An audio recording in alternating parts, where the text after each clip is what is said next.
düştüm kollarından.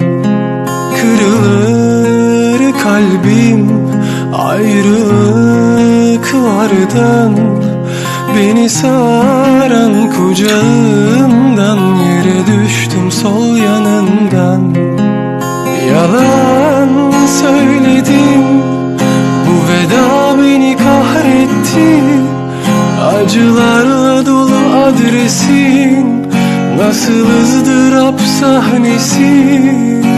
Yoruldum aşktan, gözümden akan o yaştan. Bekledim onu, sabrettim, bekledim, kaybettim.